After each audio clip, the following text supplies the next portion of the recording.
Good morning, students. Today we will start chapter number 11. The chapter name is measurement. देखिए सबसे पहले measurement means होता है नापना. मेजरमेंट मीन्स टू मेजर और नापना. किसी भी चीज को मेजर करना या नापना. अब देखिए आजकल जो हमारी लाइफ में सभी क्षेत्र में सभी जितने भी प्रोफेशन है सभी में नापने की जरूरत होती है. ठीक है नहीं.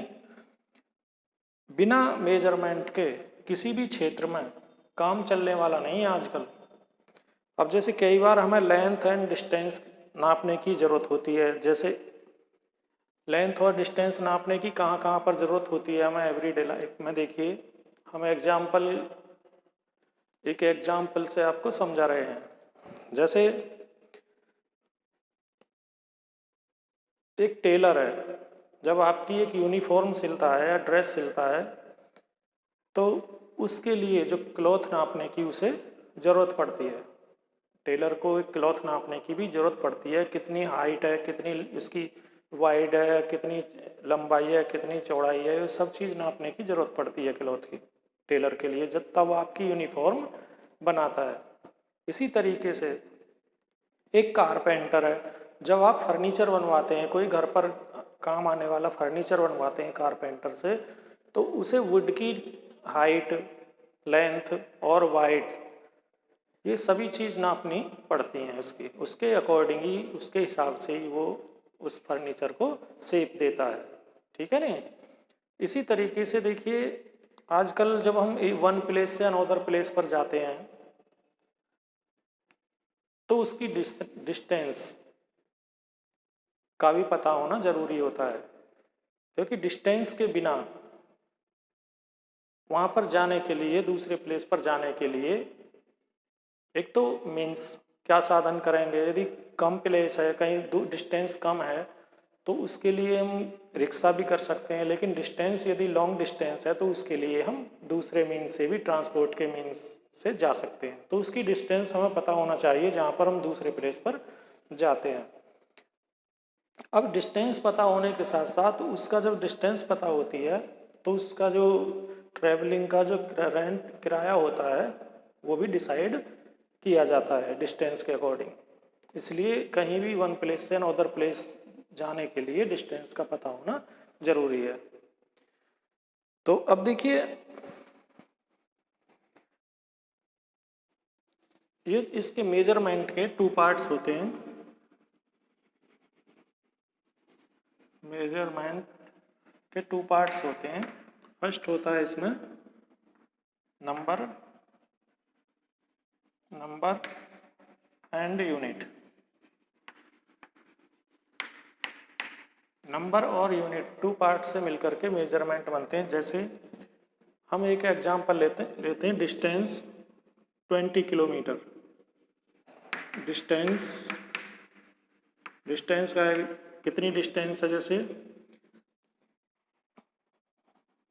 जैसे distance between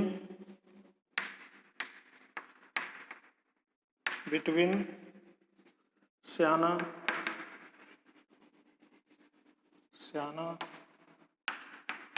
two Bulandshahr.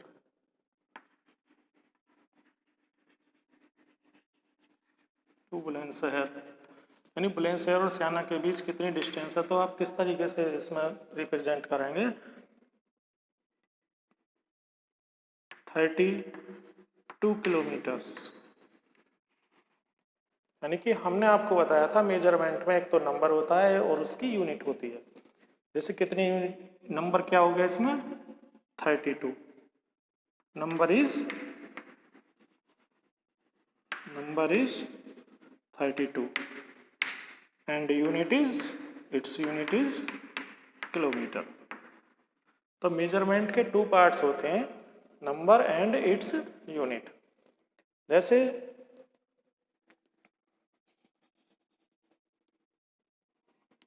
32 kilometres क्या हो गया इसमें, it is a number and it is a unit of distance, kilometre. जो लॉन्ग डिस्टेंस होती हैं उन्हें हम किलोमीटर में मेजर करते हैं, और जो शॉर्ट डिस्टेंस होती हैं उन्हें सेंटीमीटर में, मीटर में, सेंटीमीटर में, मिलीमीटर में मेजर करते हैं। ठीक है ना। अब देखिए इन एंशियंट टाइम, जो एंशियंट टाइम है प्राचीन काल में, देखिए पीपल उस समय इस तरीके की मेजरमेंट नहीं थी, किलोमीटर, मीटर, सेंटीमीटर, डेसीमीटर, ये नहीं थे पहले। एंशियंट टाइम में क्या था, एंशियंट टाइम में जो पीपल थे उनके पास स्टैंडर्ड यूनिट नहीं थे। वो क्या करते थे, जो अपने बॉडी पार्ट्स थे, बॉडी पार्ट्स से ही डिस्टेंस को मेजर करते थे या चीज़ों को मेजर करते थे अपने बॉडी पार्ट्स से। जैसे बॉडी पार्ट्स में थे हैंड स्पान। कौन कौन से थे, हैंड स्पान और arm length, cubit and foot step. ये डिफरेंट बॉडी पार्ट से लेंथ और डिस्टेंस नापते थे। अब देखिए फर्स्ट है इसमें हैंड स्पान, जिन्हें पहले यूज करते थे नापने के लिए हैंड स्पान। हैंड स्पान जो होता है यहाँ पे, जो tip of the thumb, length between tip of the thumb to little finger, जो स्ट्रेच करने पर इस तरीके से करते हैं, from tip of the thumb to little finger तक की जो डिस्टेंस होती है उसे क्या करते हैं, hand span. Length between tip of the thumb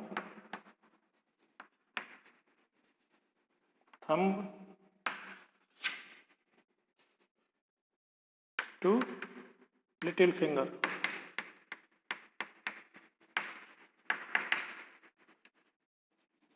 जो लिटिल फिंगर तक की डिस्टेंस होती है उसे क्या कहते हैं, hand span.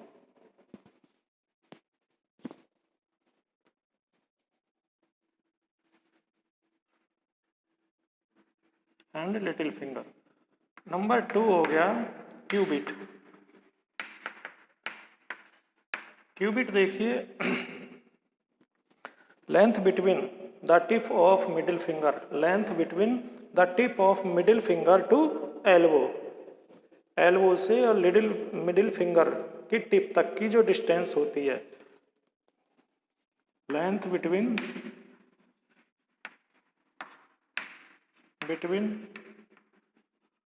The tip of middle finger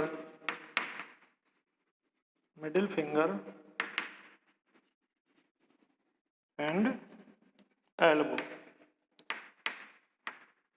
middle finger से और एल्बो तक की हमारी जो डिस्टेंस होती है इसको क्या कहते हैं, cubit. Number 3 arm length. Arm length, जो आर्म लेंथ होती है, the length between the shoulder and middle finger, the length between the shoulder and tip of the middle finger. जो मिडिल फिंगर की टिप और शोल्डर के बीच की जो दूरी होती है इसे क्या कहते हैं, arm length.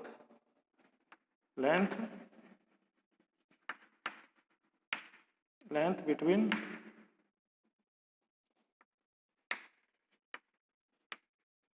The shoulder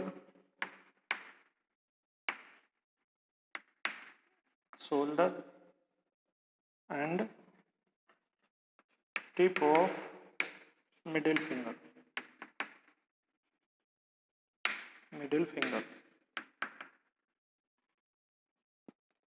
number 4 foot step. जो फुट स्टेप होते हैं उनसे भी पहले क्या करते थे, डिस्टेंस नापते थे। फुट स्टेप जो होता है, the tip of the length between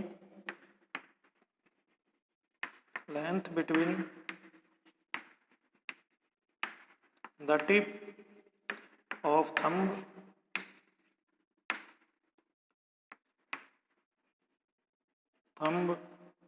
and ankle,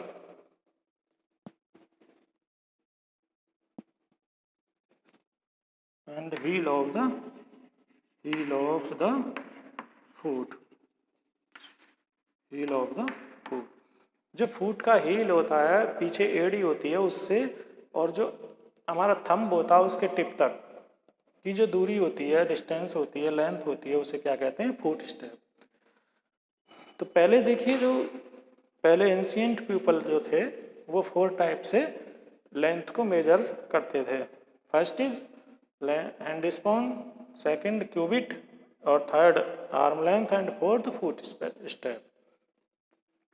लेकिन ये जो foot step, cubit, hand span और ये सभी जो यूनिट थी, पहली प्राइवेट यूनिट थी, उनकी स्टैंडर्ड यूनिट नहीं थी, जो डिफरेंट पीपल की डिफरेंट पार्ट्स की जो लेंथ थी वो डिफरेंट हो सकती थी।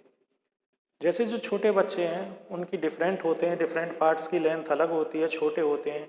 जो बड़े एडल्ट में होते हैं, ह्यूमन बींग्स होते हैं एडल्ट, उनकी जो डिफरेंट पार्ट्स की लेंथ होती है वो डिफरेंट टाइप की होती है, सेम नहीं होती सभी की। जैसे सभी डिफरेंट जो पीपल होते हैं उनकी डिफरेंट पार्ट्स की डिफरेंट लेंथ होती है, वो सेम नहीं होती, वो एक्यूरेट नहीं होती है। तो उसमें उस वाली डिस्टेंस को मेजर करने में बहुत सारे कन्फ्यूजन थे, ठीक है नहीं। उन कन्फ्यूजन्स को ठीक करने के लिए यहाँ पर हमें स्टैंडर्ड यूनिट की ज़रूरत पड़ी, ठीक है नहीं। तो हम स्टैंडर्ड यूनिट के बारे में आपको इससे नेक्स्ट वीडियो में डिस्कस करेंगे, ठीक है नहीं। Thanks, have a nice day.